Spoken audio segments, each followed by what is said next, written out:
All right, well, from the muddy banks of the North Saskatchewan River, right here in sunny Prince Albert, this is Jack Antonio for Do You Know Jack the podcast. And on the line with me today, of course, is the man, myth, and legend himself, Mr. Pat Travers. Pat, how are you doing, man? I'm trying to adjust to the legend myth status that seems to have been laid upon me recently. I'm still the same guy trying to get a break. Yeah, there you go. Well, I mean, of all your years in the industry, is this maybe one of the more challenging times to get said break, Pat? No, not really. If you no, I think that this is the best time for any artist because you can really control your own stuff and you're not tied to a record company. You don't even, I mean, you don't have to be tied to a record company, which is where everything can go horribly wrong That's with true. an artist because as soon as sign a record deal, you lose control of everything forever. Yeah. Yeah. And it used to be that was the only way to do it. It was kind of like you had to win the lottery and get a major record deal.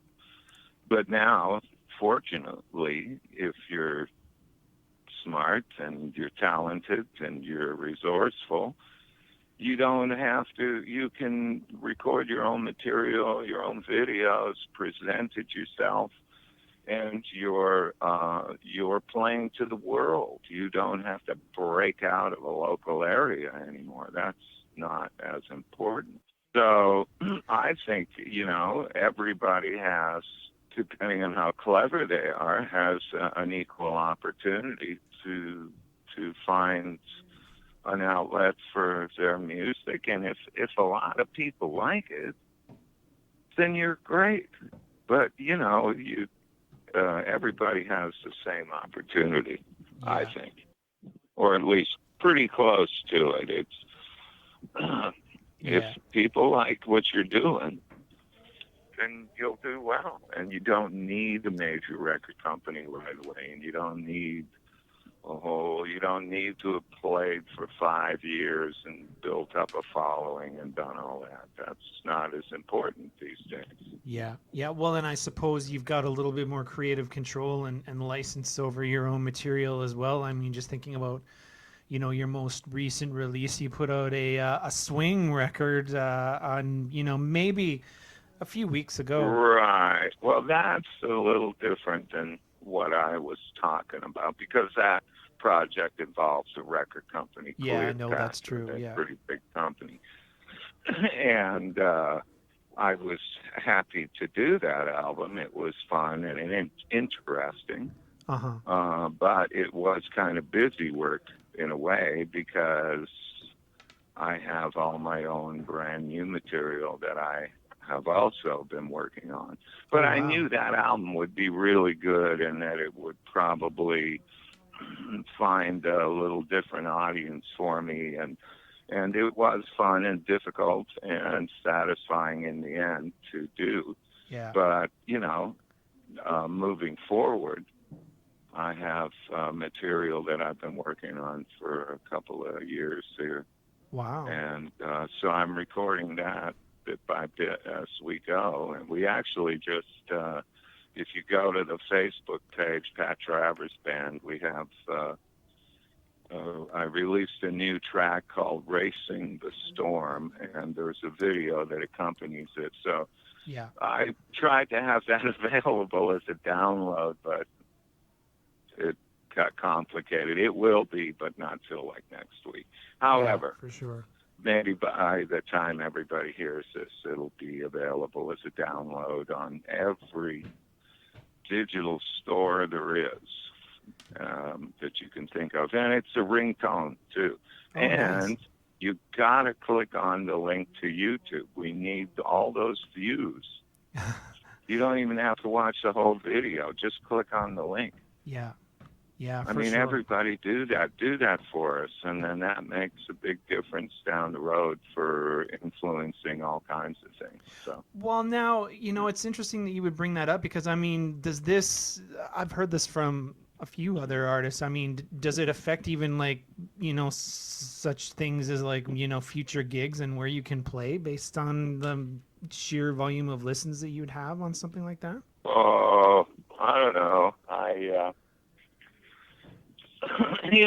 I don't think I really look at it in those terms. I'm recording my own music because it's come to me and it's good music. It's not like in past times I've, done a deal with a record company and they pay you in advance, and after they pay you that advance, you absolutely have to hand in a finished master at a certain time. Yeah. So whether you feel like it or not, you got to get creative. Yeah. In the past few years, I've had no desire to go that route with my more recent original material. So Yeah. I'm doing it this way, and I just don't need the because the material. I'm not. It's not like I'm going looking for it. It's coming looking for me. Yeah. So that's awesome because I only work on a few bits. I don't like a lot. I hear a lot of bands or a lot of guys go, "Yeah, we have 30 tunes to choose from for this album," and I go, "What the hell are you talking about? 30 finished songs? I don't think so. That's a bunch of BS." Yeah. Because you can't keep 30 songs in your freaking head. It's impossible if they're brand new songs. Everything's going to be weak and diluted if you try to do that. Yeah. So I have a bunch of bits and pieces that are actually now way more than just bits and pieces. Yeah. That have been coming together in the last 2 or 3 years, and we actually have been in the studio and recorded 4 or 5 backing tracks, and I finished 2 Nice. songs. So I'm going back. We have some shows to do, but we can jump in the studio and record another. I don't plan it. I'm going to release an album next year. That's great. So I got all year to work on this to make it as good as I possibly can. Well, now I heard when you were in Edmonton, at least you played 1 or 2 tracks off the Swing record. Well, yeah, we did do Sing Sing Sing, and that features our drummer Tommy, and it goes down great. And everybody loves it because that tune is so dang catchy and just gets you in your rhythm bone. Everybody starts popping up and down as soon as it starts. It's the most. And I noticed that when I was researching the material for the Swing album, some of the old footage, the films of some of those big bands doing that song, and the audience was just like little pogo sticks going. And then we played it for the first time live a few months ago, and that same effect happened. It was really cool. Now, some of these tracks, it reminded me of I think it was Alvin Lee with 10 Years After used to do his own arrangement of Woodchopper's Ball. So, I mean, you're not entirely... Oh, yeah. We used to listen to that when I was like 15. Yeah, that was great. Yeah. I don't think his bore much recognition. On my stuff, I didn't try to go completely sideways on the arrangement. But yeah. Well, I'm wondering now because, I mean, switching from a more, rock mode to swing on a few of these tracks, I mean, I'm wondering, I know you obviously did your research, but I mean, what kinds of other things did you do to prepare for, playing some of these, some of these are like classic jazz standards, like, Take the A Train.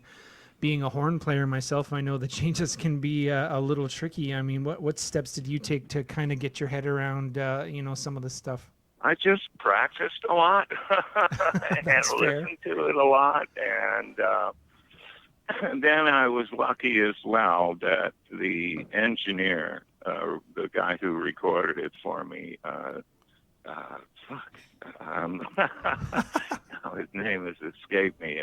Brown is his last name. Yeah. Anyway, he is a drummer himself, and he had some experience with the material, Sure. and so that was that helped me Yeah. in some of the things that weren't obvious at first to me in the way, because I had to figure out how the modulations went and how they didn't use like a 1-4-5 blues pattern. They used something sometimes a lot simpler, but then they had these minor third modulations. So once I figured that out, Yeah. I was good to go. Get your Yeah. 2-5-1s instead of your 1-4-5s. Exactly. Yeah. A lot of 1-2-5, and then not many fours. Really amazing. Not that many fours, but the modulations, would all go up minor thirds, Yeah. but once I went, okay. Once you're in the new modulation, of course, you just keep playing in that key and you ignore the transition, Yeah. So I figured it out. Of course. I was just going to say you had a first-rate band backing you up too. I mean, there's a couple of times where the band is like really cooking.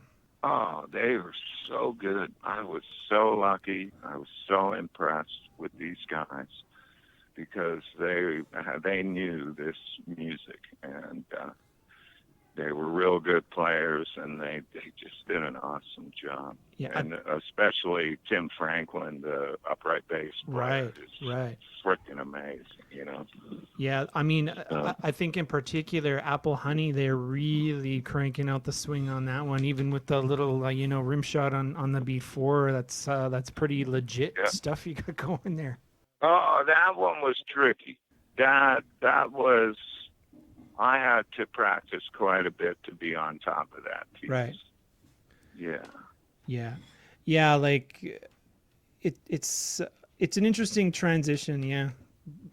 I think, and maybe you could disagree, but I often think, I suppose blues and jazz are a little bit more related because it's more about a backbeat and 2 and 4, and it's a little bit more laid back in terms of your note lengths and even your the way you articulate or pick your notes. Whereas I always see rock as maybe being a little bit more percussive. Yeah, I remember doing Apple Honey and kind of, I had practiced it a lot at home, and then when it came the day to do my guitar part, it was early afternoon, and it was just myself and Matt, that's the name of Matthew Brown. Yeah. And I just had to jump on it, I had to get like full into this thing, and I think I came up with something pretty effective. Yeah. So, yeah. Yeah, well, and I mean, In the Mood too. I think how there's some rock tracks where it's like you almost can't veer away from the solo that the original artist did. Like it's so ingrained in the collective consciousness, and you managed to negotiate your way through that one.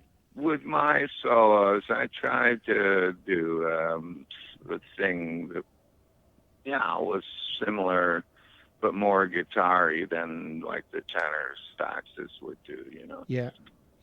Well, now you mentioned that you're working on something already, which is pretty cool. I mean, you're keeping yourself busy, and of course, before I hit record, you were talking about how you were recently in Saskatoon and Edmonton. As a matter of fact, some friends of mine in a band called Toxic Hero opened up for you in Edmonton. So I would be remiss if I didn't say hello on behalf of those guys.